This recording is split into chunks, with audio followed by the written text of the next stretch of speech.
Have you ever met someone who seemed absolutely perfect on the surface, charming, helpful, always saying the right things, but something deep inside you felt wrong?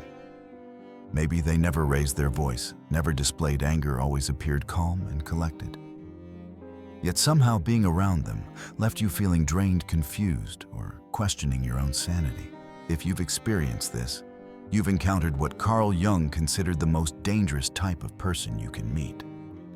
And here's the paradox that will change how you see people forever.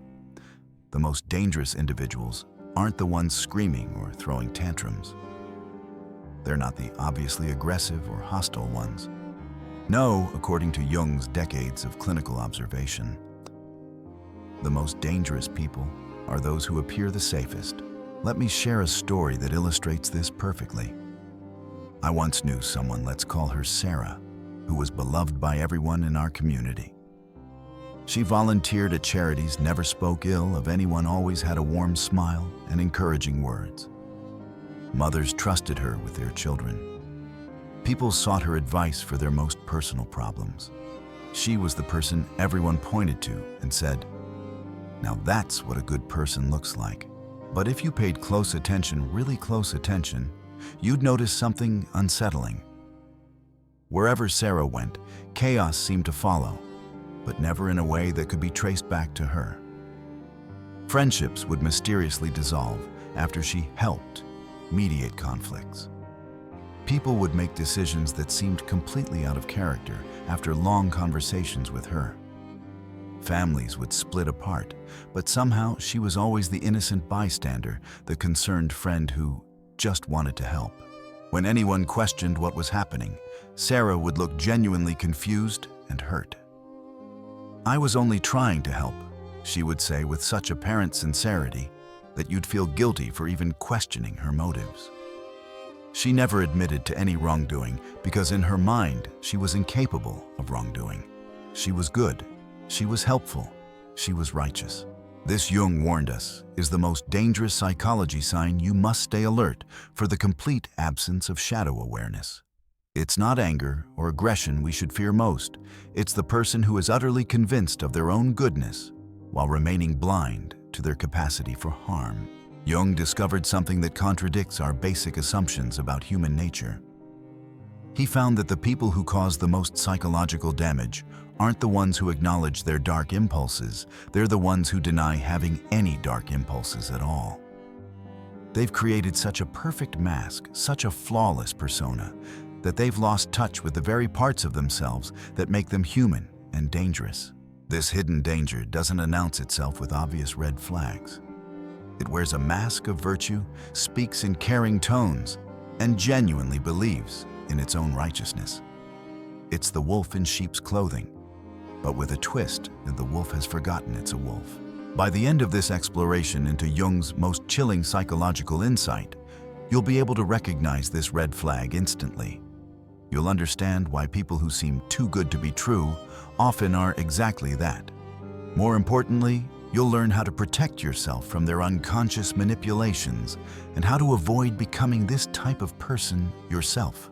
Because here's Jung's most uncomfortable truth. We all have the capacity to become the very danger we're learning to recognize. To understand why certain people become psychologically dangerous, we need to dive into Carl Jung's revolutionary map of the human psyche. Jung spent over 50 years studying the human mind, and what he discovered challenges everything we think we know about good and evil, consciousness and unconsciousness, safety and danger. Jung identified that every human personality is structured around two primary components that exist in constant tension: the persona and the shadow. Think of these as two sides of the same coin. You can't have one without the other, and the relationship between them determines whether someone becomes a force for healing or destruction in the world. The persona is the mask we wear in social situations. It's not fake, it's necessary. We develop personas for survival, to fit into society, to be accepted and loved. Your persona at work is different from your persona with friends, which is different from your persona with family. This is normal and healthy. And The persona includes all the positive qualities we want others to see: kindness, competence, reliability, wisdom. But here's where it gets interesting and dangerous. For every quality in the persona, there's a corresponding quality that gets pushed into the unconscious. If your persona is always patient, your impatience gets buried. If your persona is always helpful, your selfishness goes underground. If your persona is always rational, your emotional volatility gets hidden away. This buried material, everything that contradicts our idealized self-image, is what Jung called the shadow. And here's the crucial point. The shadow isn't evil. It's simply unacknowledged. It contains not just our negative impulses, but also our unrealized potential, our authentic emotions, our genuine reactions to life. Jung observed something remarkable in his clinical practice. His most dangerous patients weren't the ones who came in admitting to dark thoughts or destructive impulses. They weren't the ones who said, "I sometimes feel angry," or "I occasionally have selfish thoughts." No, his most concerning patients were the ones who insisted they never felt anger, never had a selfish thought, never experienced jealousy or resentment. One case that haunted Jung involved a woman who came to him because everyone around her seemed to be having problems, and she couldn't understand why. She described herself as someone who only wanted to help others. She never raised her voice, never felt anger, never had an unkind thought. She was, by her own account, a model of Christian virtue. But as Jung investigated her life, a pattern emerged. This woman had been married 3 times, and all 3 marriages had ended in disaster, with her husbands becoming increasingly erratic, depressed, or even suicidal. She had raised 4 children, all of whom had cut off contact with her as adults. She had been through dozens of friendships that ended in confusion and hurt feelings. Yet, in every single case, she saw herself as the victim of other people's unreasonable behavior. Jung realized he was looking at what he would later call a psychological time bomb. This woman had spent so much energy maintaining her perfect persona that she had completely lost touch with her shadow. Her unexpressed anger, her unacknowledged selfishness, her denied manipulative tendencies, all of this shadow material was still there, but it was operating unconsciously. This is Jung's most unsettling discovery. When we refuse to acknowledge our shadow, it doesn't disappear. Instead, it begins to operate behind the scenes, influencing our behavior in ways we can't see. We become puppets of our own unconscious, acting out our denied impulses while remaining completely convinced of our innocence. The woman Jung treated would unconsciously say and do things that provoked exactly the reaction she claimed to find so mysterious. She would make subtly cutting remarks while maintaining a sweet tone. She would offer help in ways that created dependence and resentment. She would share confidences that weren't hers to share, all while believing she was being caring and supportive. Even more dangerous was what Jung called shadow projection. Because she couldn't acknowledge her own capacity for anger, selfishness, or manipulation, she saw these qualities everywhere else. Her first husband was unreasonably angry. Her second husband was selfish. Her third husband was manipulative. Her children were ungrateful. Her friends were users. She was unconsciously doing exactly what she accused others of doing. But because these behaviors contradicted her self-image, she literally couldn't see them. Her persona had become so thick, so defended, that it blocked out any information that contradicted her vision of herself as purely good. This is the psychological mechanism that creates truly dangerous people. When someone loses touch with their shadow, they lose the ability to monitor their own behavior accurately. They become like drunk drivers who insist they're perfectly safe to drive, genuinely believing in their own competence, while creating chaos around them. Jung warned that these individuals become particularly dangerous because they experience genuine surprise when confronted with the consequences of their actions. They're not consciously malicious. They truly believe they mean well. This makes them nearly impossible to reason with, because in their minds, the problem is always external. The fault always lies with others who are too sensitive, unreasonable, or ungrateful. The shadow Jung discovered follows a simple law. What is not made conscious will be lived out as fate. The very qualities we refuse to acknowledge in ourselves will manifest in our lives anyway, but in destructive, unconscious ways that we can't control or take responsibility for. This is why Jung considered shadow-blind individuals the most dangerous people we can encounter. They wield their unconscious like a weapon while genuinely believing they're helping. They leave trails of psychological destruction while maintaining absolute conviction in their own goodness. They're immune to feedback because anything negative must by definition be someone else's fault. Now we dive deeper into the psychological mechanics of how someone becomes truly dangerous through shadow denial. Jung's clinical observations revealed a terrifying transformation that happens when repressed impulses are left to mutate in the unconscious mind. Understanding this process is crucial because it explains why people who seem so good on the surface can cause such devastating harm. When shadow material is continuously denied and repressed, it doesn't simply stay dormant. Instead, it undergoes what Jung called autonomous development. It begins to develop a life of its own in the unconscious, growing stronger and more distorted over time. What starts as a normal human impulse, say the desire for control or recognition, becomes something far more dangerous when it's forced to operate in the darkness of unconsciousness. Jung's law states, what is not made conscious will be lived out as fate. This isn't just poetic language, it's a precise psychological observation. The energy of repressed impulses must go somewhere. When we refuse to acknowledge these impulses consciously, they find expression through unconscious behaviors that feel completely outside our control.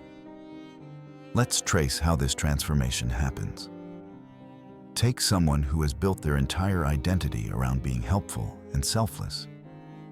In their persona, they genuinely believe they never act from selfish motives. They see themselves as always putting others first, always sacrificing for the greater good. But what happens to their natural self-interest, their normal human desire for recognition, their need to feel important? These impulses don't disappear, they go underground. And in the unconscious, they begin to transform. The denied desire for recognition becomes an unconscious need to be seen as indispensable. The repressed self-interest becomes a compulsive drive to control others for their own good. The hidden need to feel superior morphs into subtle ways of diminishing others while appearing to help them. Jung documented this process in case after case. He described a pastor who was beloved by his congregation for his humility and selflessness. This man genuinely believed he had transcended ego and pride. He spoke often about the dangers of spiritual pride and saw himself as a humble servant of God. Yet Jung noticed that this pastor had an uncanny ability to make his parishioners feel inadequate and dependent. The pastor would offer spiritual counsel that subtly undermined people's confidence in their own judgment. He would share examples of his own struggles in ways that actually highlighted his spiritual superiority. He would interpret any disagreement with his guidance as evidence of the other person's spiritual immaturity. All of this was done with apparent kindness and genuine concern for souls. When confronted with the psychological damage he was causing, the pastor was genuinely confused and hurt. In his conscious mind, he was only trying to help people grow spiritually. He couldn't see how his unconscious need for spiritual superiority was expressing itself through subtle forms of psychological manipulation. His shadow had developed its own agenda, one that directly contradicted his conscious values while feeling completely natural and justified to him. This illustrates Jung's most chilling observation. Shadow-blind individuals develop what he called spiritual blindness, a condition where unconscious impulses disguise themselves as virtuous motives. They become convinced that whatever they want to do must be good because they are good. Their moral reasoning becomes completely circular. I want to do this, and I am a good person, therefore this must be the right thing to do. This creates a particularly dangerous form of person, someone who can justify any action as long as it aligns with their self-image. They become immune to normal moral constraints because they've convinced themselves they're incapable of wrongdoing. When your unconscious needs align with your conscious self-righteousness, you become capable of extraordinary harm while feeling completely justified. Jung observed that these individuals share certain unmistakable behavioral patterns. They never admit fault, not because they're consciously trying to avoid responsibility, but because they literally cannot see their own contribution to problems. Their self-image is so rigid that contradictory information simply doesn't register in their conscious awareness. They rationalize harmful actions as helpful with stunning creativity. Jung watched patients who had destroyed marriages, estranged children, and ruined friendships, all while maintaining absolute conviction that they had acted from love and wisdom. They would reframe every criticism as evidence of the other person's problems, every conflict as proof of others' unreasonableness. Perhaps most disturbing is their tendency to leave confusion and damage without understanding their role. Like tornadoes, they move through people's lives, creating chaos, while remaining mysteriously untouched themselves. They attract people who are initially grateful for their help, then gradually become drained, confused, or emotionally destabilized. But because the shadow-blind person is operating unconsciously, they genuinely don't understand why relationships consistently go wrong. Jung documented how these individuals use righteousness as a weapon. They develop an uncanny ability to find moral justifications for whatever serves their unconscious needs. If they need to control someone, it becomes guidance. If they need to diminish someone, it becomes tough love. If they need to betray a confidence, it becomes intervention. Their shadow has learned to speak the language of their persona so fluently that even they can't tell the difference. The mutation of denied aspects follows a predictable pattern. Impulse becomes compulsion. What started as normal human desires for recognition, control, superiority becomes compulsive behavior that feels urgently necessary. The shadow-blind person begins to feel that they must help, must intervene, must save others, even when their help is clearly unwanted or harmful. This compulsive quality is key to recognizing dangerous shadow blindness. These individuals can't stop themselves from inserting into situations where they haven't been invited. They can't respect boundaries because their unconscious needs override their conscious understanding of appropriateness. They become addicted to being needed, to being seen as wise, to being the solution to other people's problems. Jung's clinical notes reveal the tragic irony at the heart of shadow blindness. These individuals are often genuinely trying to be good. They're not consciously malicious. They've simply created such a perfect prison of self-deception that they've lost the ability to see themselves accurately. Their good intentions have become hijacked by their unconscious shadow, creating a person who does harm while feeling certain they're doing good. This is why Jung considered them more dangerous than openly hostile people. You can protect yourself from someone who admits to aggressive impulses. You can negotiate with someone who acknowledges their selfish motives. But how do you protect yourself from someone who is absolutely convinced they're helping you, even as they systematically undermine your confidence, autonomy, and well-being? The answer lies in recognizing the signs, and we're about to explore exactly how to spot shadow blindness in action. After decades of clinical observation, Jung identified the complete absence of shadow awareness as his most chilling discovery about human nature. This isn't about people who struggle with their dark sides. We all do that. This is about individuals who have convinced themselves they don't have a dark side at all. They've achieved what Jung called psychological blindness, a state where they literally cannot see their own capacity for harm. Learning to recognize these individuals can protect you from years of psychological manipulation and confusion. More importantly, understanding these patterns can help you avoid becoming shadow blind yourself. The first and most obvious sign is what Jung called the always good claim.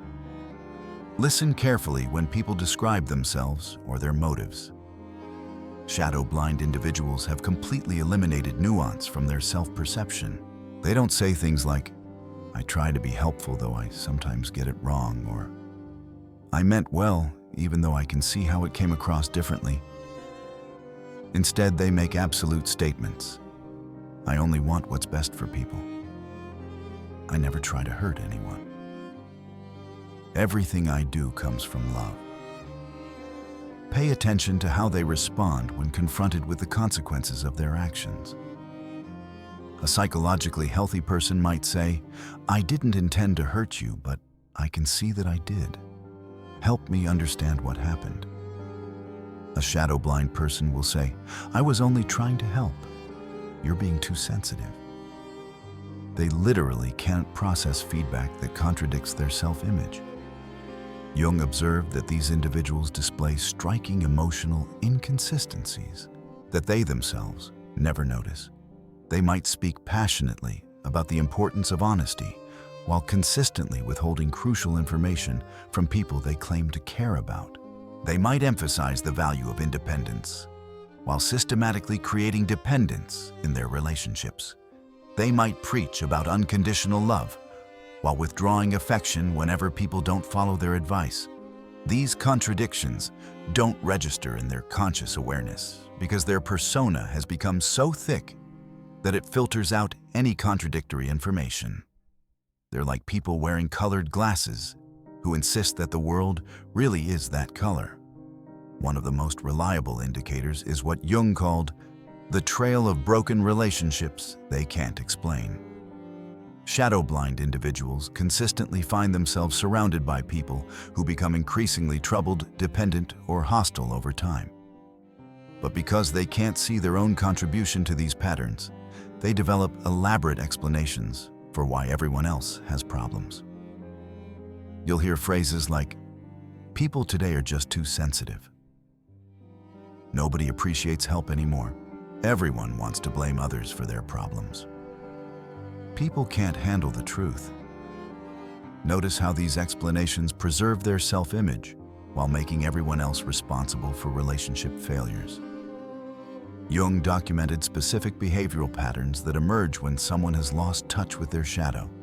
They develop an uncanny ability to identify other people's blind spots while remaining completely oblivious to their own. They become experts at pointing out everyone else's unconscious motivations while insisting their own motives are purely conscious and virtuous. Watch for subtle forms of boundary violation disguised as care. Shadow-blind individuals will read your private messages because they were worried about you. They'll share your personal information with others because they thought you needed support. They'll make major decisions that affect your life because they knew you were too upset to think clearly. Their shadow's need for control expresses itself through their persona's language of care.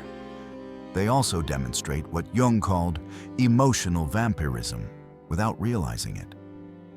Conversations with them somehow always end up being about them and their wisdom, their experiences, their insights into your problems.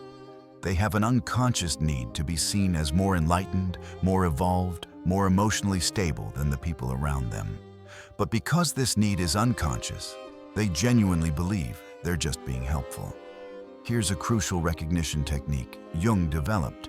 Pay attention to how you feel after extended interaction with someone who claims to be purely good-intentioned. Do you feel energized and empowered, or drained and confused? Do you feel more confident in your own judgment or less? Do you feel more independent or more dependent on their guidance? Shadow-blind individuals consistently leave people feeling diminished, even when the interaction seemed positive on the surface. This happens because their unconscious shadow is constantly working to establish superiority and control, even while their conscious persona is expressing care and support. Jung noticed that these individuals have particular difficulty with people who don't need their help. They become uncomfortable, even hostile, around individuals who are genuinely self-sufficient and confident. Their shadow interprets independence as rejection, competence as competition, and healthy boundaries as ingratitude. If you find yourself dealing with someone who might be shadow blind, Jung recommended several protection strategies. First, trust your gut reactions, even when they seem to contradict surface appearances. Your unconscious mind is often better at detecting unconscious manipulation than your conscious mind is at understanding it. Second, maintain your own boundaries, regardless of how they frame their boundary violations. When someone insists they're only trying to help, while doing things you haven't asked for and don't want the help itself, becomes a form of aggression. You have the right to refuse help, even from people who insist they know better than you do what you need. Third, avoid getting drawn into defending your reality when they suggest you're being too sensitive or unreasonable. Shadow-blind individuals are masters at making you question your own perceptions. They'll often say things like, "That's not what I meant," or "You're misinterpreting my intentions," in ways that leave you feeling confused about what actually happened. Jung emphasized the importance of distinguishing between conscious self-improvement and shadow denial. Someone who is genuinely working on themselves will readily admit to faults and mistakes. They'll show genuine curiosity when you point out something they can't see about themselves. They'll demonstrate humility about the limits of their wisdom and the possibility that they might be wrong. Shadow-blind individuals, in contrast, treat self-improvement as another area where they excel. They'll talk about how much inner work they've done, how evolved they've become, how past their ego they are. But they can never give you a specific example of something they got wrong or a time when they caused harm they didn't intend. Their growth somehow never involves acknowledging actual mistakes. It's always about becoming even more virtuous than they already were. Perhaps most importantly, Jung warned that shadow-blind individuals become particularly dangerous when they gain authority over others as parents, teachers, therapists, spiritual leaders, or managers. In these roles, their unconscious need for control and superiority can cause systematic psychological damage while being completely invisible to them. If you find yourself in a position where you must interact with someone who shows signs of shadow blindness, Jung recommended treating it like a form of psychological illness. These individuals are not consciously malicious. They're genuinely unable to see themselves accurately. This doesn't mean you should accept harmful behavior, but it does mean that trying to reason with them about their impact is usually futile. Your best protection is maintaining your own shadow awareness.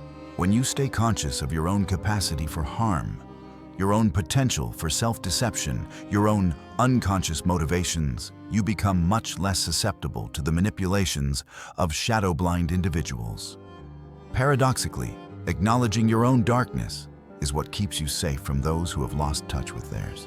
Carl Jung's exploration of the shadow, the hidden, often disowned parts of our psyche, wasn't designed merely to help us spot dangerous tendencies in others, though that's undeniably useful.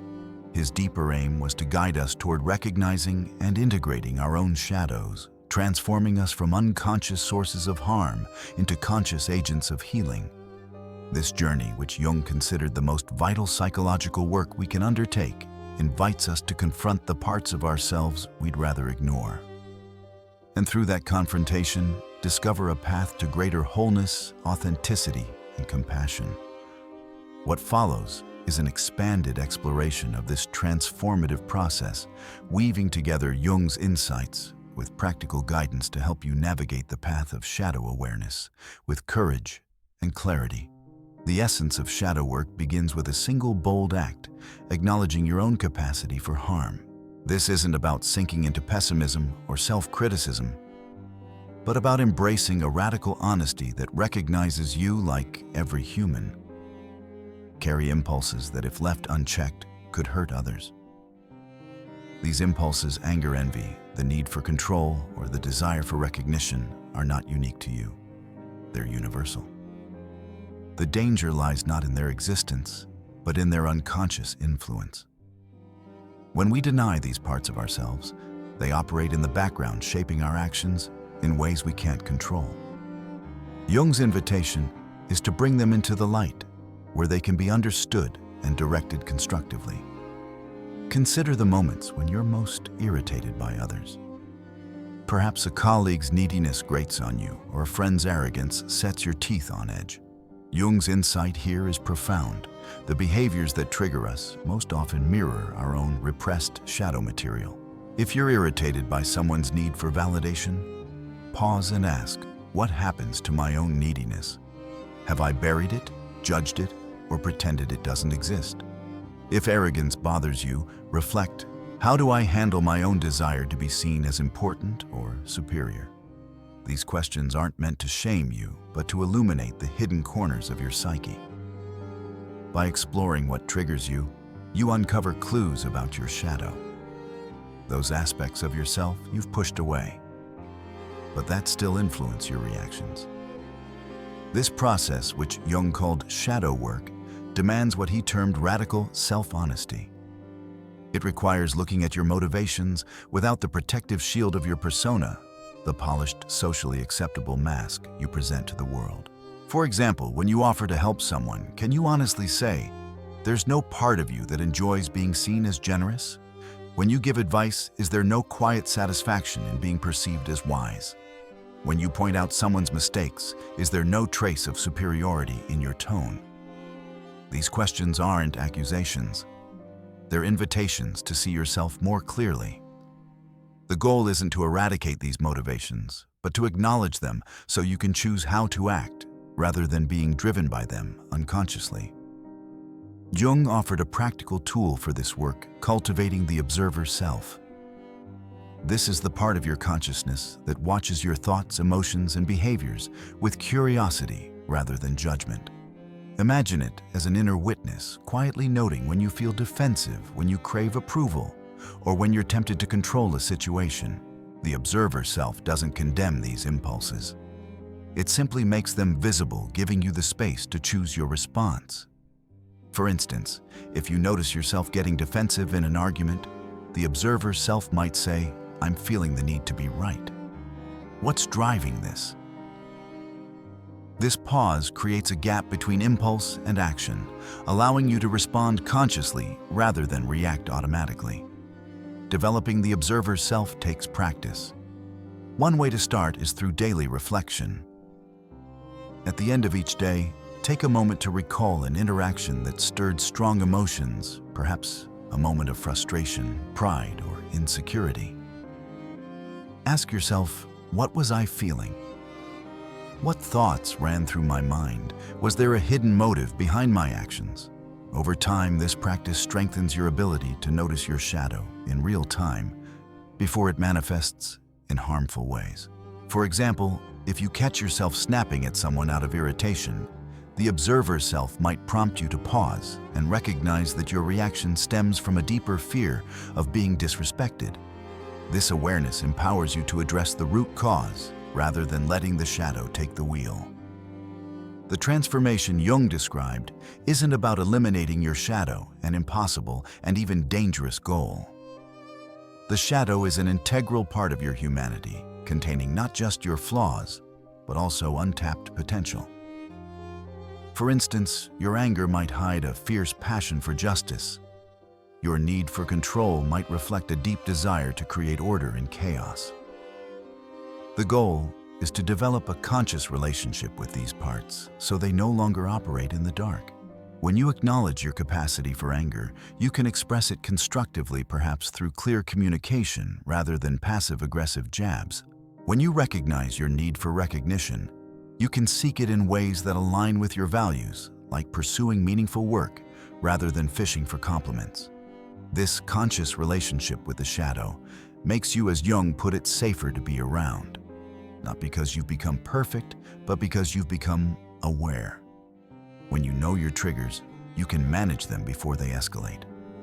When you understand your manipulative tendencies, you can catch yourself before acting on them unconsciously. This self-awareness doesn't just benefit you. It ripples outward, reducing the unconscious harm you might otherwise inflict on others. A person who's done shadow work is less likely to project their insecurities onto a coworker, lash out at a loved one, or judge a stranger harshly. Instead, they bring a grounded presence to their relationships, one that fosters trust and understanding. Jung saw shadow work as more than personal healing. It's a contribution to the collective good. Every individual who takes responsibility for their shadow reduces the world's burden of unconscious harm. When you stop projecting your fears or desires onto others, you create space for more authentic connections. When you own your flaws, you model vulnerability and accountability, inspiring others to do the same. This is why Jung believed that shadow work is a moral imperative. By becoming conscious of your own darkness, you help heal the collective psyche one person at a time. The process of integrating your shadow involves embracing paradox. You are both capable of profound kindness and capable of causing pain. You possess wisdom, yet are prone to blind spots. You can be genuinely altruistic while also harboring selfish motives. Holding these contradictions doesn't weaken you. It makes you human and therefore trustworthy. When you accept that you're not all good or all bad, you free yourself from the need to pretend otherwise. This authenticity allows you to show up fully in your relationships, your work, and your life, without the fear of being exposed as imperfect.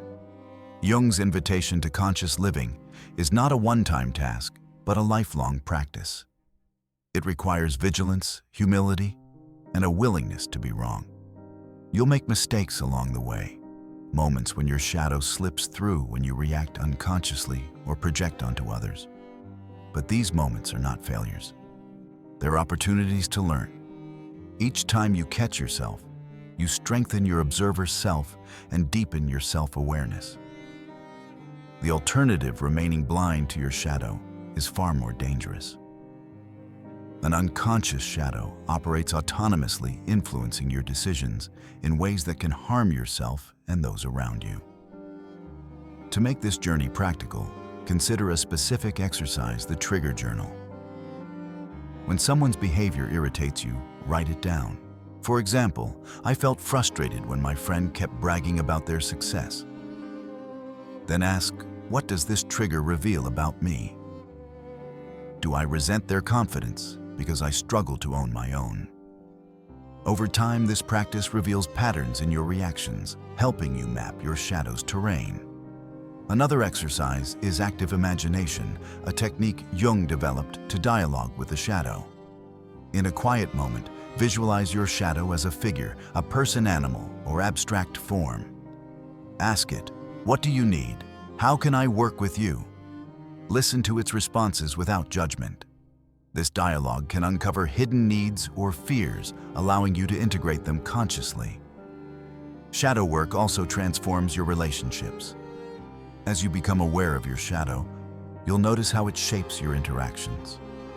For instance, if you tend to avoid conflict, you might realize this stems from a shadow fear of rejection. With this awareness, you can choose to address conflicts directly, fostering healthier connections. Similarly, when you recognize your tendency to seek approval, you can shift towards seeking genuine connection instead. These changes make your relationships more authentic, less driven by unconscious agendas. The rewards of shadow work are profound. By integrating your shadow, you gain a sense of wholeness that frees you from the need to hide parts of yourself. You no longer fear being found out because you've already faced your own complexities. This wholeness fosters resilience, allowing you to navigate life's challenges, criticism, failure, rejection, with greater equanimity. It also empowers you to live with purpose, aligning your actions with your conscious values rather than unconscious impulses. Whether you're pursuing meaningful work, building loving relationships, or contributing to your community, shadow work gives you the clarity to act intentionally. Yet the path is not without challenges.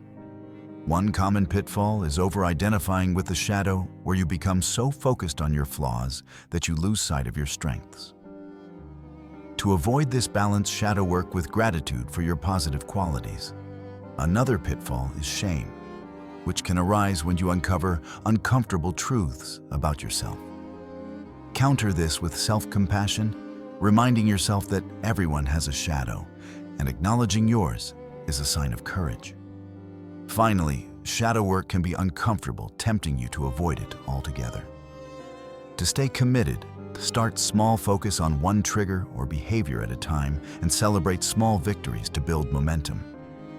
Jung's ultimate insight is that the people who cause the least harm aren't those who claim to have no darkness, but those who see their darkness clearly and choose to act from consciousness.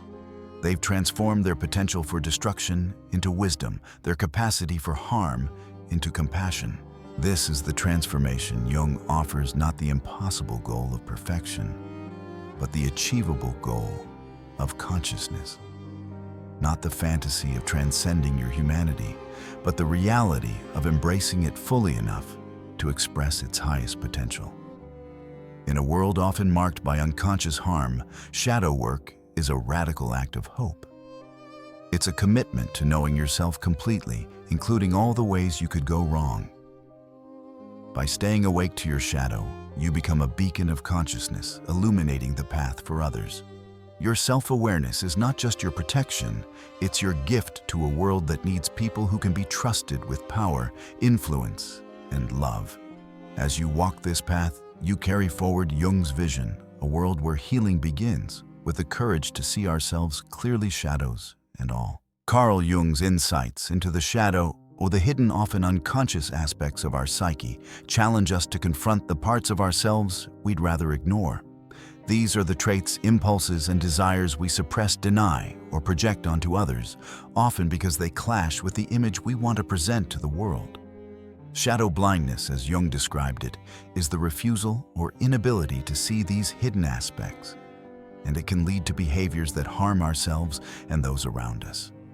Recognizing and integrating the shadow isn't comfortable work, but it's essential for personal growth and for fostering authentic relationships. It's a journey that demands courage, humility, and a willingness to ask difficult questions. Have you encountered people who seemed perfect but left you feeling drained or confused? Have you ever recognized moments when you might have been operating from your own unconscious shadow? This exploration isn't about achieving perfection or eliminating flaws. Jung's vision was never about creating flawless individuals, but about cultivating conscious ones, people who are aware of their inner complexities and take responsibility for how those complexities manifest in their actions. The shadow isn't inherently evil.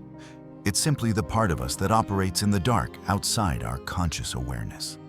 Left unexamined, it can drive us to act in ways that are misaligned with our values, creating ripples of misunderstanding, conflict, or pain in our relationships and communities.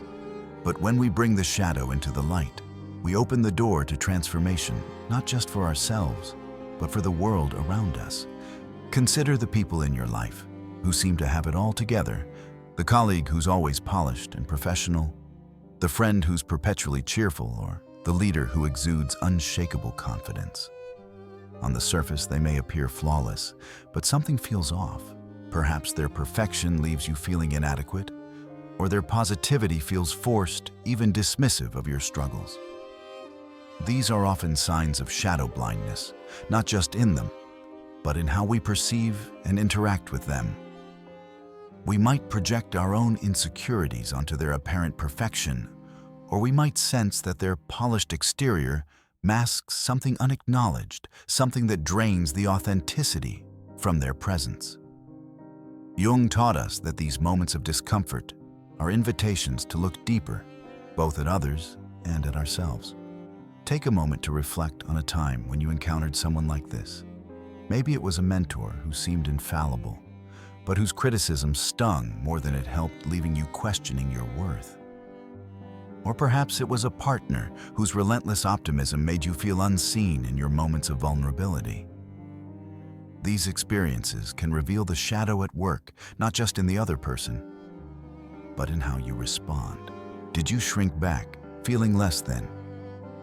Did you push against their facade, sensing something inauthentic? Or did you find yourself mirroring their behavior, striving for a perfection that felt hollow?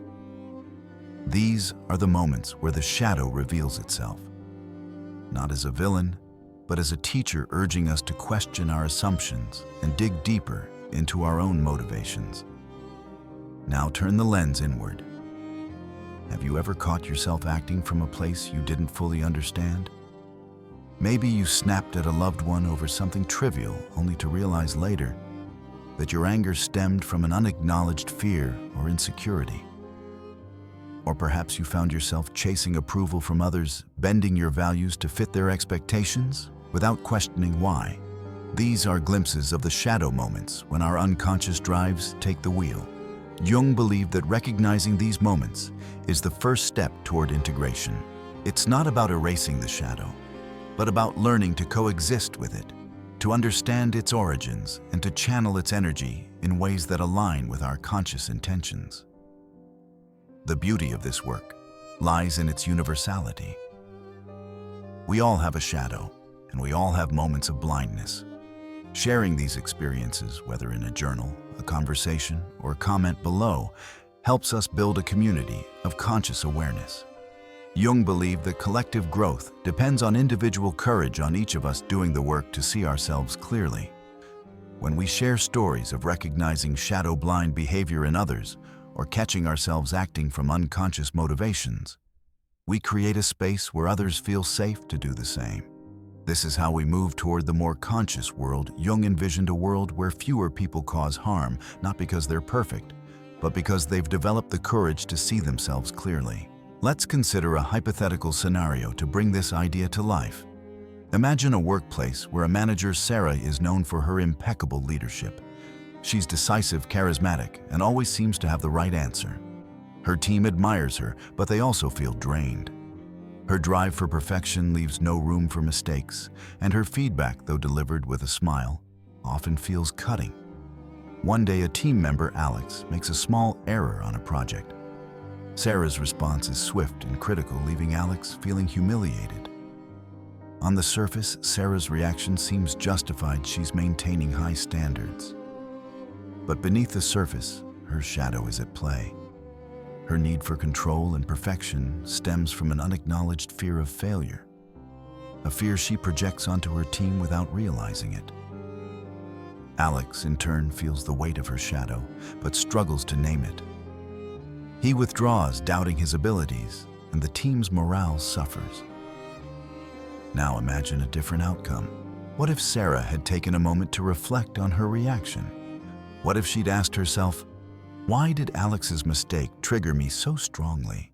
Through honest self-examination, she might uncover her fear of failure rooted in a childhood where she was praised only for being perfect.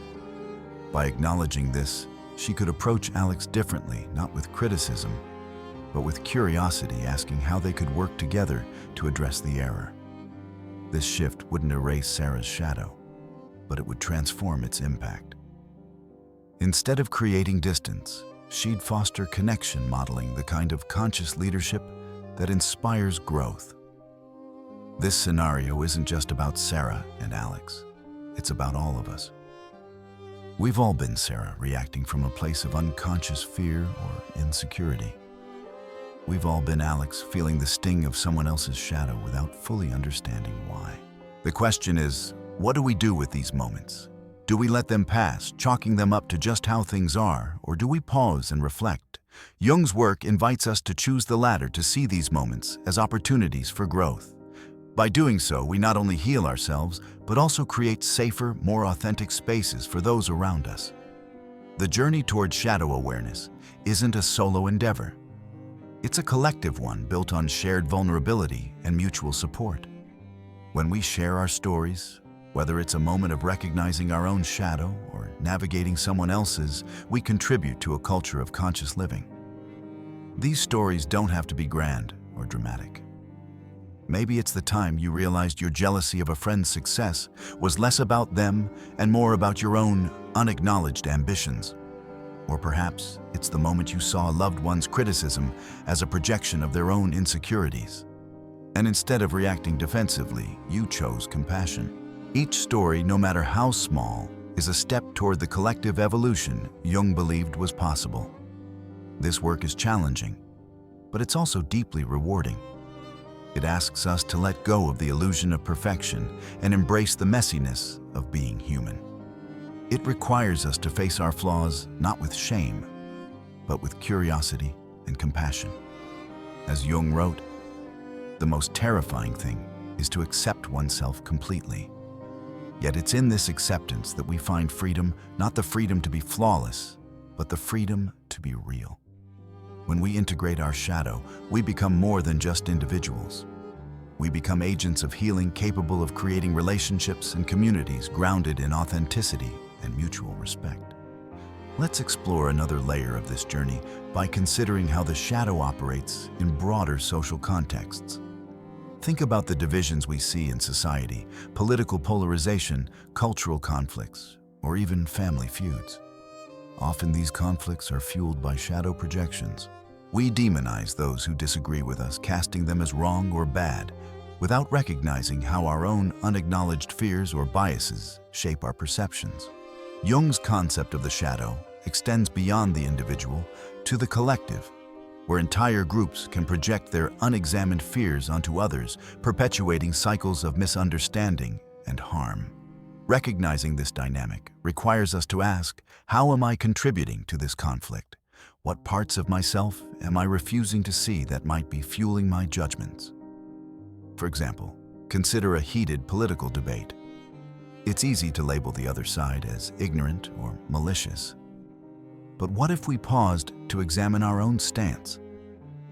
Maybe our certainty masks a fear of uncertainty, or our anger hides a deeper sense of powerlessness. By bringing these shadow elements to light, we can engage in dialogue with greater humility and openness, fostering understanding rather than division. This doesn't mean abandoning our values. It means holding them consciously aware of how our shadow might distort our perspective. This collective dimension of shadow work is vital because it reminds us that our personal growth is intertwined with the world around us.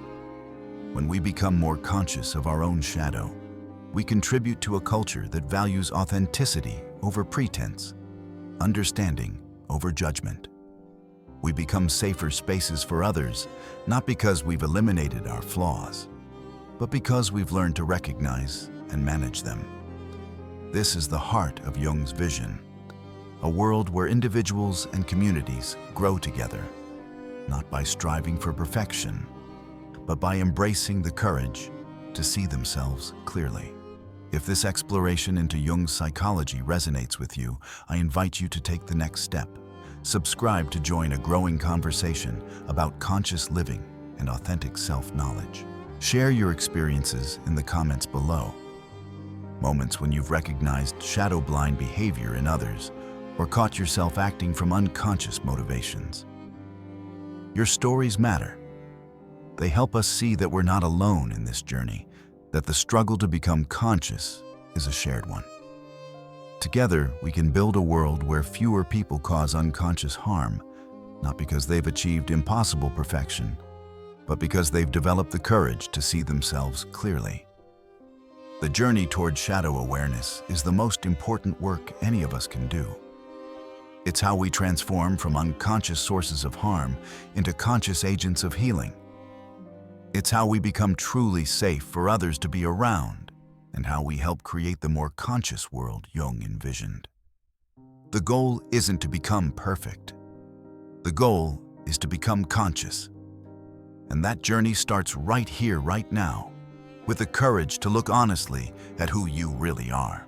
Let's continue this exploration together. Reflect on a moment when you've encountered shadow blindness, whether in yourself or someone else, and share it below. How did it feel to recognize it? What did you learn? Your insights are part of the collective journey toward greater awareness, and they matter more than you might realize. As Jung reminds us, Until you make the unconscious conscious, it will direct your life and you will call it fate. Let's choose consciousness over fate, one story at a time. Together, we can cultivate a world where authenticity and awareness prevail, where we learn to live not as perfect beings, but as conscious ones, fully engaged in the messy, beautiful process of becoming who we truly are.